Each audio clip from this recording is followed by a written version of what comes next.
What's up, guys? Sub-Zero here, back for another VOD review. Today, we are doing a Wigwugg VOD review because this guy is one of the guys who is grinding it out still. 1400 LP, and I mean, he's a base tier 1 player, made it to week 2 of regionals by default, was one of the best performing players in TPC this set. So I feel like this guy, I mean, he definitely gets his flowers. People talk about how good he is, but I mean, look, he's still, even in the off season, just sitting here grinding it out. He doesn't have like EWC or anything to play for, so I think he's just doing it for the love of the game, which shout out to Wigwugg here. One of the few people grinded it out on the new patch, by the way. So we haven't really talked about this because we were in set 18 land, but a new patch dropped on set 17. So if you guys are interested in playing some more set 17, we got PBE in a little over a week at this point, but definitely some still stuff to figure out on 17 here.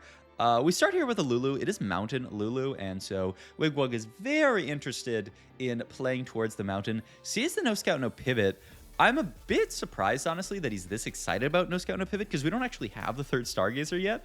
We do pick up Pantheon here, and he is going to call Lulu in chat. I don't know if you guys can see that because of my big head covering it, but he's going to call Lulu here with the idea that we are going to play Lulu reroll in this spot here. We're going to make the gargoyle, and this is going to be the line here. We saw that other guy who was playing 3 Stargazer, but the hope is that we can scare them off of certainly like playing Lulu reroll by just calling it, and force them into playing some kind of like a more just like Zaya Stargazer Mountain line. That is the hope, at least. The other hope is that we get to 3 Stargazer at least by 2-3 so that we can fit it in on the next thingy. So yeah, we see this guy here with advanced lone 3 Stargazer.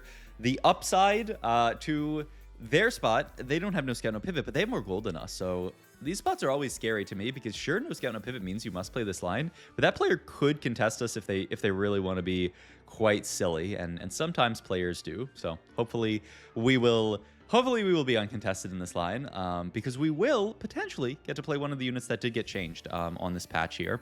We'll talk about her a little bit later, though she's in the thumbnail, so a little obvious. But yeah, we actually, I imagine that you should sell this second TF here, and yeah, he's going to make that call so that we do not end up in this spot where we field 2 TFs and the next round we get like a Jax off of the thing is we're probably not even gonna get it off carousel if we win this fight. So if we lose this fight, then there's no hope of getting a Jax here off carousel. But hey, maybe in the next shop.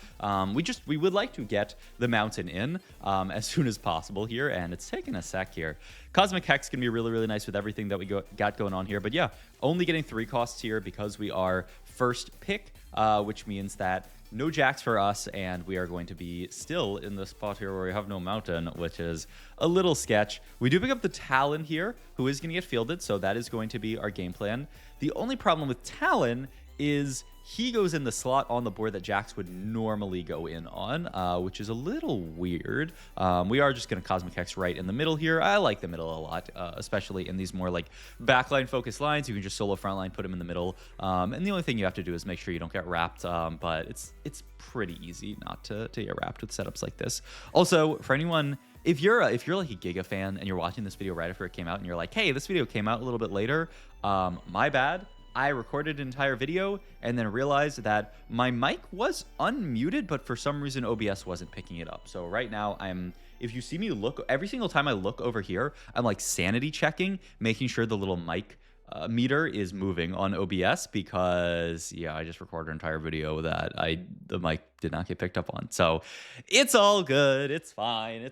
I mean, low-key my fault for staying up kind of late Friday and being like, I'll just wake up Saturday and record a video right before it needs to go out. So you know what, my bad habits are catching up with me. Maybe this is something that I should do next set, is actually pre-record at least like 1 video a day so that I have like at least a backlog of 1 video. But then like, you know, if like a new comp comes out, I mean, I can always release the backlog afterwards, I guess is the idea. These are the things that you think about when you quit your job to make TFT content. And then, you know, I mean, we're working on the workflow. We've only been doing it for 4 months, 3 months really at this point. This is month 4.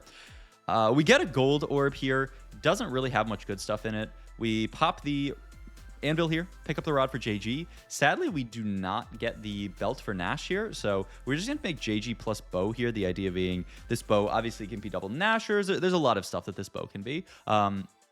So it's a good component here and makes a lot of sense in our position. So yeah, that's going to be the game plan for Wigwugg here. Really would like to see some kind of an econ augment coming here on 3-2, prismatic ticket, anything that gives us some extra gold to play around, so that we can actually reach our entire board here. And booster pack is that gold. Heavy as the crown is a good combat augment, but yeah, I do think you kind of need the extra gold from booster pack here, and so that's what we're going to take here. We do find the Riven, wow, Riven, Nami, and TK, all units that actually fit on this board. So Riven actually has become a lot of times just the de facto unit that you play late game on this line, because you can just fit Talon onto this board, who we do have here. And yeah, wow, look at this. The aggro double level from Wigwugg here. Gonna fit the Riven and the TK on this board, actually. TK is an option. We saw this a long time ago when we were watching, I forget who was playing this line, but they played it more as a Lulu plus Ornn reroll line and ended up playing like a TK Maokai setup. And that's not exactly going to be the idea here. TK is actually just going to come in over actually, I think it was TK instead of Maokai, I believe. Yeah, TK over Maokai. Yeah, that's what it was. And that's what it's going to be here, is TK over Maokai. This means that we're actually not going to reach Nova this game, which actually makes this bow that we have on Lulu even better, because now it can also be Void Staff. Before, it's like Nashers and then red buff, and then you don't really want to make Void Staff because obviously you're going to have that covered with the Nova effect. Also, rotate into Brick House here. This guy did have some AD items slammed, so this feels really good. It means that we are not going to get contested on Stargazer Lulu, which is good here. Solar Hex feels amazing to pick up onto any AP board. Really here, I mean, you could complete the GS, but it's not amazing. I'm down to take a take component here. Really just depends on what the lobby is heavier here. So yeah, we see a good amount of AP in this lobby, honestly. So I'm going to pick up the Cloak here for our board. And we do actually get a TK pair, which is not bad. We also do finally print our first Mountain Hex, which a little bit sad that it's come this far. We're going to roll a bit here. Don't really have any pairs to speak of. Now we have the Lulu pair, and so we're going to roll and hope to 2-star that, and we do. Okay. A scary roll down, because if we hadn't hit Lulu 2, then we would have been broke, and we still are, but at least we have the Lulu 2, because we really do want to win a few fights this stage if possible. We have no scout, no pivot, and so every fight that we win is another fight that we are alive here. Beautiful fight win. I mean, that's 1,000,000,000% a Lulu 2 diff, and that saves us a lot of HP here. So great roll down from Wigwugg. It was scary, but it puts us into a much better spot, and the dream would be to win this next fight here, be able to go 3 streak going into stage 4, save a little bit more HP, maybe not even be bought to an HP. That would be the dream here. Hopefully fight that like Cho'Gath guy or something like that. Sadly, rotate into this Vhagar guy here with worth the wait. And look at these Fizz items. Oh my god. JG Deathcap just rolled onto Fizz here. He just destroys our entire board. 4,000 damage. Yeah, enough said. I mean, we were probably losing to level 7 Vhagar 3 anyway with 3 items. But, I mean, insult to injury. Maybe we could have killed a couple of more units. So, pretty unfortunate for the Wug here. But, hey, pick up another Lulu. What I will say about this spot is it's actually getting quite awkward to roll here, weirdly enough, because we're playing around 2 4-costs on our board. We're playing around the TK and we're playing around the Riven here. And because of that, we don't actually have other 3 costs to roll around. Normally you'd have stuff like Maokai to roll around. Don't really have that here. We're going to get to the Nashers and the Void Staff and the D-Claw here. So nice pickup here. The other thing that makes it awkward to roll is we're only sitting on 4 Lulus. Getting to 5 Lulus from here is quite difficult unless we get the double dupes augment. So outside of that, rolling's becoming quite weird for Wigwugg here in this spot. So just a point to make out here to think about. Do rotate into the Zoe board, but the D-Claw ends up being huge here. So we are going to pick up a win just barely, which is really, really nice for our HP. We do have a couple of options to kind of bail us out from rerolling. Booster Pack and Duo Q. I think Booster Pack, because it gives you more gold to play around, and we don't need items that badly here. We're 3-item Lulu, 3-item TK. Makes a lot of sense. We do randomly get the 3-star on the Talon, which is really, really funny. And we do pick up this new unit. You might not recognize her if you haven't played this patch, but look at Vex here. Vex is now a Stargazer unit. As you can see, when we field her, we get an extra Stargazer in. And, I mean, It kind of makes sense. I mean, they added the new skin for her, so she looks a little bit more Stargazer-y. So it kind of makes sense. But I mean, of all else, this is just a huge buff to Vex here. I mean, it's amazing to get an extra entire trait onto her. It means that she fits really, really nicely to cap out any Stargazer boards that you might be playing, like the one that we are playing here. So it's really, really fantastic to just get a random Vex in onto our board here. Also, the downside is actually looking at the HPs on the right there. We kind of wish that we were a little bit lower here so that we could find a Vex off Carousel here, or the Realm of the Gods. I'm getting ahead of myself. Set 18. Carousel will be back in a little over a week once PvE drops, but for now, we have no Carousel. But we could potentially have gotten a Vex there. Now we're a little bit too high HP to do it. Storm Hex is amazing. I mean, the item's okay, but it takes too long. Storm Hex is so good here, so we will pick this up here and probably pick up an item for Vex here in the Rod. He was looking at picking up Xayah just for Xayah's sake, but I think by the time we reach the next level, we can fit something else in here. So, yep, going to pick up the Rod here. Hopefully going to be that Gwyn Suze for the Vex here. And he does get another Stargazer emblem, so we can throw this onto the ribbon here and get another Stargazer level here. Trying to figure out who is going to get the Storm Hex here. I think it's just Vex. He was trying to think it could be Lulu. Oh, he actually doesn't get it down in time, just barely. So, just going to throw the Rod onto the Vex and going to Bing Chill on this board here. We are fighting kind of an Akali board, but not really. I mean, they're kind of like tempo Akali because they do not have the ability to go for Kali 3. What I will say is they are holding a Vex on bench, so that guy might be kind of annoying as far as stealing some of our units here. And Storm Hex is going to go into Vex, so you do have the question of Storm Hex Lulu, Storm Hex Vex. Storm Hex Lulu is really, really good because she hits backline, but you really want to put the Solar Hex onto the unit who's actually doing the majority of your damage because the Solar Hex also provides you some extra damage. So the Storm Hex is just straight utility versus the Solar Hex is also damage plus utility. So makes a lot of sense to throw the Solar Hex onto the Lulu and the Storm Hex onto the Vex here. So I think we ended up on exactly the right hexes for Wigwugg here.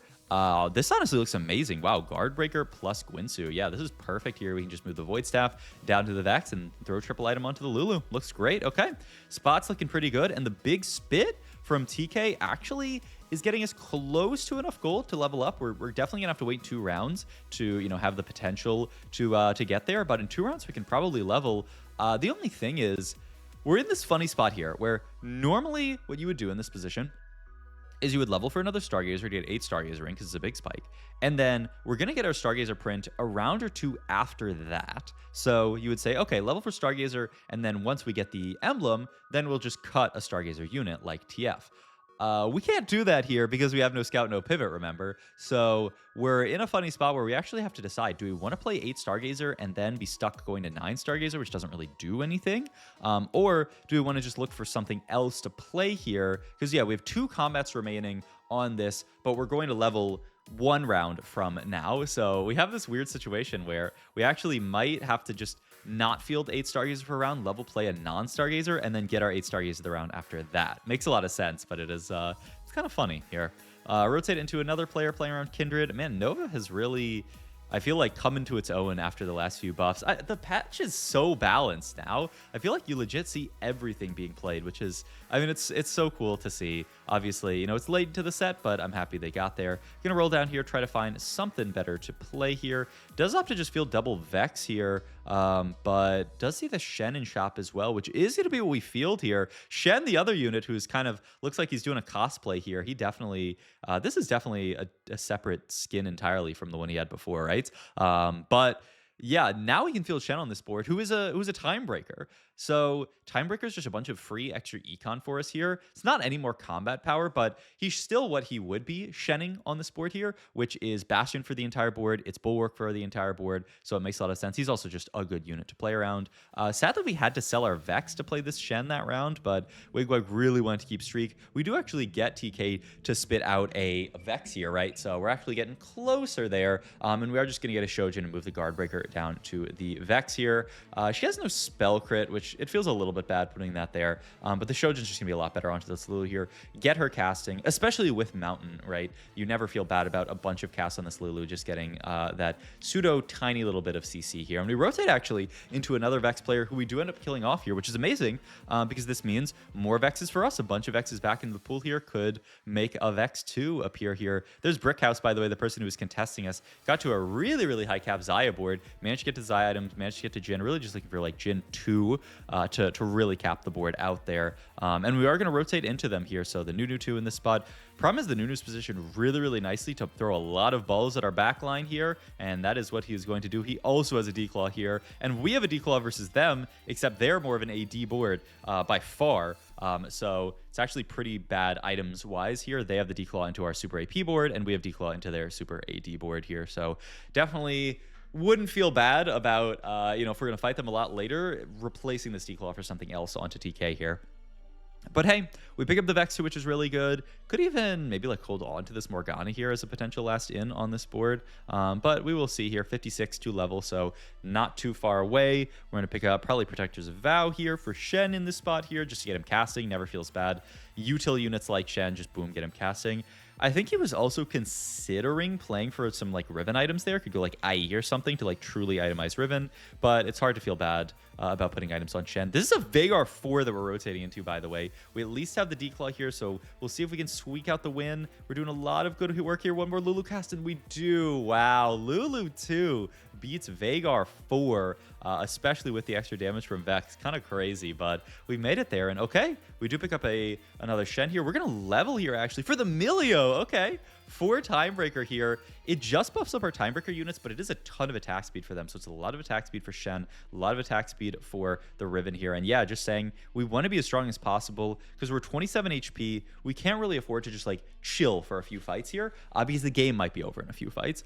So we might as well be as strong as possible here. Rotate into this Conduit board. Absolutely pick up the fight win. I was also, when I was going over set 18 stuff, I was like, what would Conduit, what did it used to be called? I remember when it was called Channeler for like a couple of weeks of PB, and they were like, oh, Channeler, Challenger, we should probably like not have 2 traits that sound exactly the same here. So we'll name it Conduit. It's funny because they had that with like in set 18 in the like the pre-reveal, they call the traits like Sunbeam and Moonbeam, and then in a lot of the reveal stuff, it's called like Solar and Lunar, which like Solar and Lunar low-key sounds better to me, but it's kind of funny how like the stuff like that. I mean, sometimes they'll have like a name for like the in development version versus like what it actually becomes on live. All right, we've eliminated basically everybody here except for Brickhouse's AD board. This is a perfect time, love this, to pick up this Vow and then move this Declaw down to the Shen here, with the idea being, yeah, I mean, we need more armor on this. I mean, we don't need any of this MR onto this TK. What I will say is we're still in a really rough spot to get balled on by this Nunu here. 2 balls on backline already, and maybe a 3rd ball. Okay, no 3rd ball here. It's so close. Oh, if we could have won that fight, we would have just been out here in first. But we're gonna roll down here, try to pick up a last upgrade. I don't think there's much that we can really find here outside of, I don't know, Milio 2. But hey, I don't think that's gonna do all that much here. Gonna make some swaps. The question is, do you drop the hexes for better positioning? Wigwugg says yes. I love this. Throws the Talon into the solar hex just so we can apply it to everybody, and just puts our Lulu in a spot where she is not gonna get CC'd here. What I will say is our TK dropped even faster this fight. So this fight actually looks even worse than the last one. Yeah, I think the Xayah board might just be too capped for us, and so it will be a second for Wigwugg. But still, really, really cool game. Just showing, you know, sometimes even with no scout, no pivot, you can change your game plan on the fly. Say, I was thinking about rerolling Lulu, but I get into a spot where I can't actually go for it. So let's play Tempo Lulu, playing a Vex, and it was just a beautiful game from Wigwugg. So hope you guys enjoyed this video. As always, if you did, please like, comment, and subscribe. Check out my Twitch, my Metafy, all my links down below, and I'll see you guys in the next one. Thanks for watching as always.